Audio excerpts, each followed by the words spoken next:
Hello. Today I'm going to help you answer the question, is my marriage worth saving? Before we start the video, be sure to subscribe and hit the bell button to be notified whenever we publish new videos. Hi, my name is Emily, and I too once wondered, is my marriage worth saving? Just a few years ago, my husband John and I were in a really dark place in our marriage and even considered ending things. But through the help and advice of a counselor, as well as our own research online, we decided our marriage was worth saving. To discover if your marriage is worth saving, you must consider many different things. There is no easy yes or no answer to this question, unless your emotional and physical safety are at stake. In order to determine whether your marriage is worth saving, be prepared to take the proper time to evaluate your feelings on a deeper level. John and I both sat down before I put this presentation together and discussed which questions unhappy married couples should ask themselves when considering divorce. We recommend you and your partner consider the following. 1. Are you in love with your spouse or experiencing feelings of indifference? 2. Have you both put in your best efforts to save the marriage? 3. How would your children be affected by a divorce? 4. Would you regret a divorce? Now, let's examine each of these 4 questions a little deeper. The first question addresses the elephant in the room. Do you still love one another, or are you feeling indifferent? When you imagine your marriage ending, do you feel tormented or relieved? Your natural response to such an idea will tell you a lot about how you feel deep down. Also, it is important to figure out whether your spark has simply faded or was never there to begin with. Couples who lose their spark can oftentimes reignite it with the proper time and effort, whereas couples who married for the wrong reasons, like financial stability, convenience, children out of wedlock, oftentimes never had the spark to begin with and are at a disadvantage. Lastly, what is the connection like? Can you laugh, talk, spend time around one another, or does it feel like a war zone between you? If there is an ease and comfortability there, then it's likely you both still harbor a good connection. The second question is all about effort on both of your behalves. If your marriage ended tomorrow, how would you feel? Would you be able to live with yourself knowing you did everything you could to save it? What about your partner? Do you feel that they have put in their best effort as well? If neither of you has 100% tried, then you can't honestly say whether things could work out or not. Have you both gotten out of your comfort zones in an attempt to mend things? Maybe you put yourself out there to see a therapist, or were vulnerable in expressing your deepest thoughts to one another for the first time in ages. The point is, getting out of your comfort zone is a great way to gauge just how hard you're both trying. Couples who refuse to get out of their comfort zone likely don't value the relationship enough to want to fix it.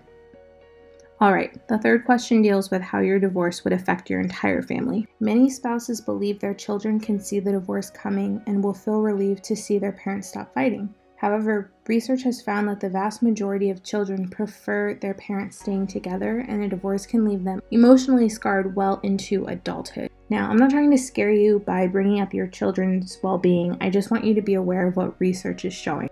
Something else to consider in regards to your children is the thought of them being raised by someone else, someone other than a biological parent. It is entirely possible your spouse will start dating at some point after the divorce and bring a new person around your children. Just be mentally prepared for that.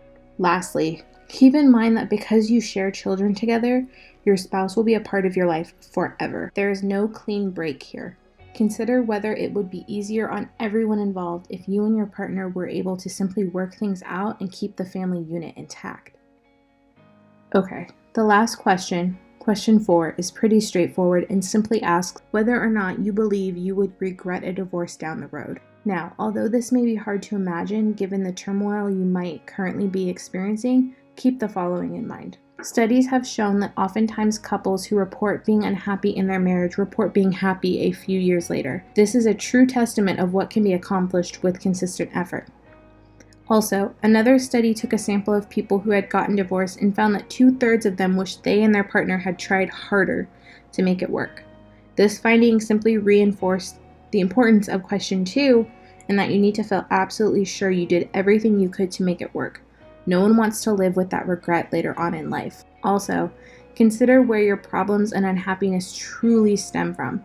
Oftentimes, couples who get divorced simply rediscover the same problems down the road in future relationships. Consider trying to fix the problems instead of simply ending the relationship. Regardless of whatever decision you make, just take your time. You may even want to get away for a weekend to be by yourself and clear your head. In this piece, you may even have an aha moment that brings you the clarity you've been searching for. So there you have it. These are just some of the questions to consider if you're asking yourself whether or not your marriage is worth saving. And since I have been in your shoes, I do have some great resources to recommend to you for navigating this really difficult time.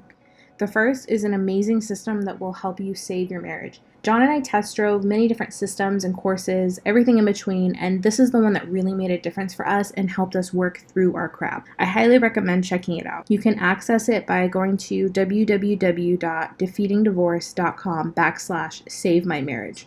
Now, if you can't afford something like this at the moment, you must at the very least head over to www.defeatingdivorce.com and grab your free 5 Mistakes That Put You on a Fast Track for Divorce ebook. John and I created this 100% free ebook to help couples navigate their marriage crisis. It's concise, to the point, and has a few great tips for what not to do if you're trying to avoid a divorce. Again, this ebook addresses 5 behaviors that are absolutely detrimental to any marriage and is aimed at helping couples survive the rocky weeks or months that test their marriage. To access this book, head on over to www.defeatingdivorce.com, or you can simply click the link in the video description below. If you found this video helpful, be sure to give it a thumbs up and subscribe to our channel so you don't miss out on any of our upcoming content. Feel free to leave a comment with any questions you may have below. John and I aren't professionals, but we love trying to help out when possible. Again, my name is Emily. Thanks so much for watching, and I'll see you in the next video.